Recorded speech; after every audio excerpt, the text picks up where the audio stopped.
بسم اللہ الرحمن الرحیم۔ میاں بیوی کا آپس میں جھگڑا کرنا ان کو کن نقصانات میں مبتلا کر سکتا ہے، جاننے کے لیے ویڈیو کو آخر تک ضرور دیکھیے گا۔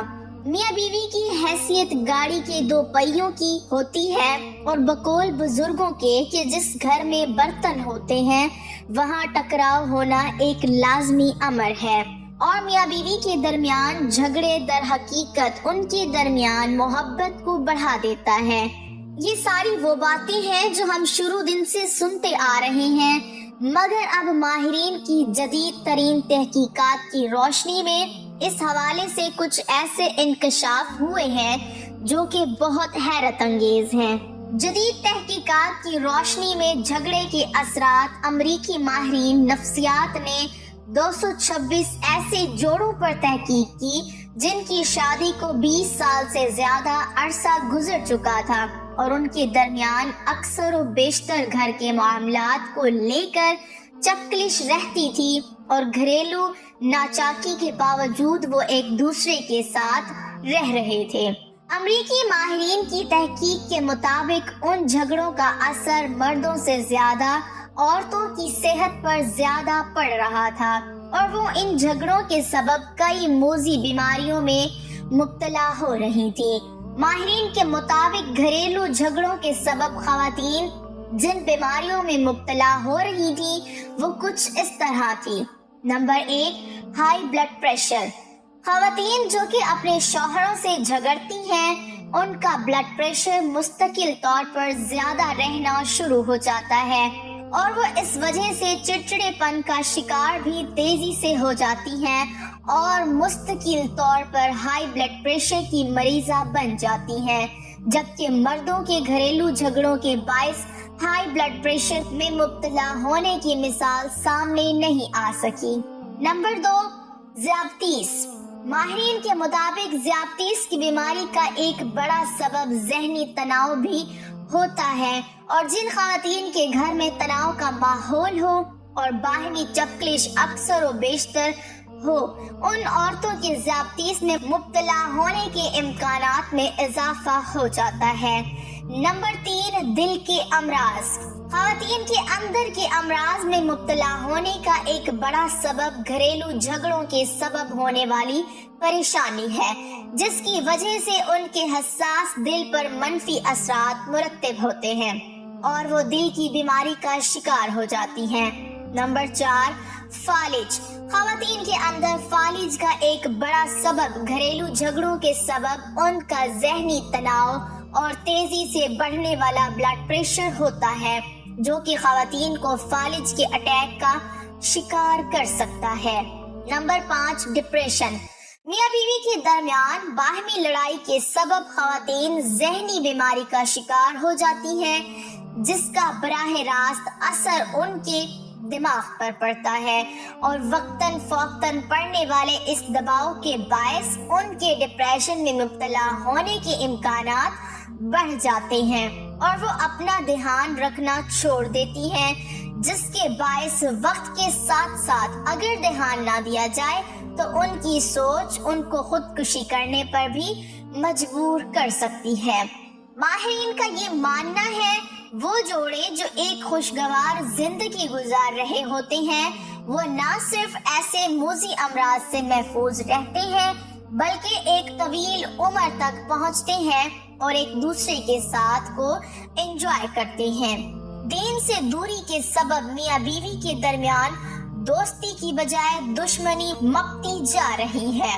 اچھے خاصے دیندار سمجھے جانے والے میاں بیوی بھی آپسی ناچاکیوں میں مبتلا ہیں، جبکہ اللہ نے تمہارے لیے تمہاری ہی جنس میں سے جوڑے بنائے، اور پھر اس میں تمہارے لیے آپس میں محبت و رحمت رکھ دی۔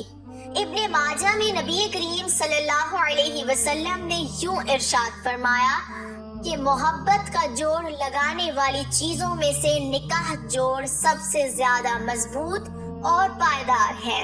ارشادات اکابر کے صفحہ 29 پر حکیم الامت مولانا اشرف علی تھانوی رحمۃ اللہ علیہ فرماتے ہیں کہ مردوں کو یہ آیت تو یاد رہتی ہے کہ مرد عورتوں پر حکمران اور حاکم ہیں، اب بیٹھ کر عورتوں پر حکم چلا رہے ہیں، اور ذہن میں یہ بات ہے کہ عورت کو ہر حال میں نوکر اور تابع فرمان ہونا چاہیے، اور ہمارا ان کے ساتھ آقا اور نوکر جیسا رشتہ ہے۔ لیکن قرآن کریم میں اللہ تعالیٰ نے ایک اور بھی آیت نازل فرمائی ہے، وہ آیت مردوں کو یاد نہیں رہتی۔ اس آیت کا ترجمہ یہ ہے، اس نے تمہارے لیے تمہارے جنس کی بیویاں بنائی تاکہ تم کو ان کے پاس آرام ملے، اور تم دونوں میاں بیوی میں محبت اور ہمدردی پیدا کی۔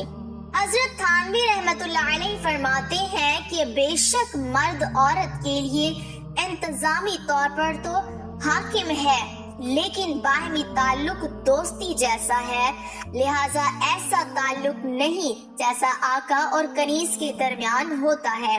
اس کی مثال ایسے ہے جیسے دو دوست کہیں سفر پر جا رہے ہوں اور ایک دوست نے دوسرے دوست کو امیر بنا لیا ہو۔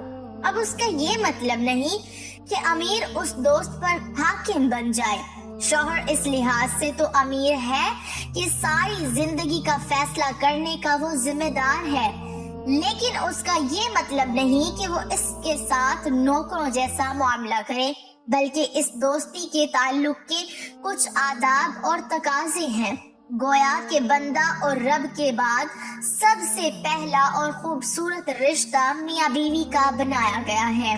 حضرت آدم علیہ السلام کو جب تنہائی محسوس ہوئی تو ان کے سکون و تسکین کے لیے اللہ نے حضرت اماں حوا کو انہی کی پسلی سے تخلیق کیا۔ یہ وہ خوبصورت رشتہ ہے جس پر شیطان کی سب سے بھیانک نظر ہوتی ہے کہ اس میں پھوٹ ڈلوا کر وہ نسل آدم کو گمراہ کر سکے۔ یقیناً ہر عقل مند شخص اس بات کو اچھی طرح جانتا ہے کہ لڑائی جھگڑا کرنے میں کوئی بھلائی نہیں بلکہ نقصان ہی نقصان ہے۔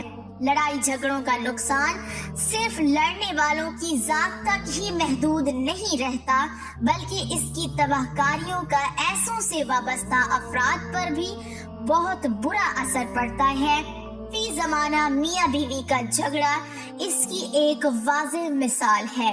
کہیں شوہر کو بیوی سے شکایت ہے تو کہیں بیوی شوہر سے بیزار ہے۔ روز روز کی لڑائی کے سبب نہ صرف خود ان کی اپنی زندگی تکلیف دہ ہو جاتی ہے بلکہ اس کے برے اثرات ان کی اولاد پر بھی پڑنے لگتے ہیں۔ اولاد کے دل میں نہ باپ کا ادب رہتا ہے نہ ماں کی عزت۔ اس نا اتفاقی کا ایک بڑا سبب یہ بھی ہوتا ہے کہ مرد و عورت ایک دوسرے کے حقوق کی رعایت نہیں کر پاتے اور چھوٹی چھوٹی غلطیوں کو اپنی نفسانی ضد کا مسئلہ بنا لیتے ہیں۔ مرد چاہتا ہے کہ عورت نوکرانی کی طرح رہے اور عورت چاہتی ہے کہ مرد میرا غلام بن کر رہے، میرے اشاروں پر چلے وغیرہ۔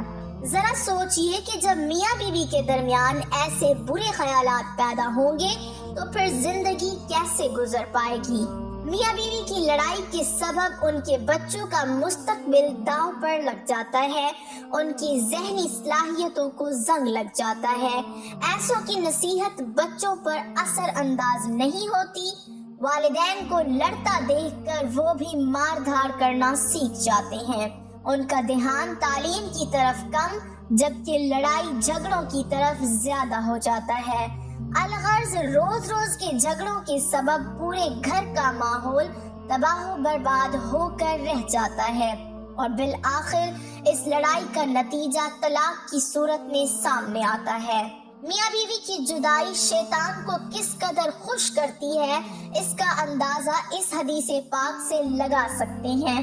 چنانچہ حضرت سیدنا جابر رضی اللہ تعالی عنہ سے روایت ہے کہ رسول اکرم صلی اللہ علیہ وسلم کا فرمان عبرت نشان ہے، شیطان اپنا تخت پانی پر بچھاتا ہے، پھر اپنے لشکر بھیجتا ہے، ان لشکروں میں ابلیس کے زیادہ قریب اس کا درجہ ہوتا ہے جو سب سے زیادہ فتنے باز ہوتا ہے۔ ان میں سے ایک آ کر کہتا ہے میں نے ایسا ایسا کیا ہے، تو شیطان کہتا ہے تو نے کچھ بھی نہیں کیا۔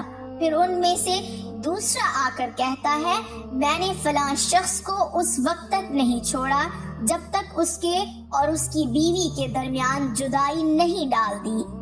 یہ سن کر ابلیس اسے اپنے قریب کر لیتا ہے اور کہتا ہے تو بہت ہی اچھا ہے۔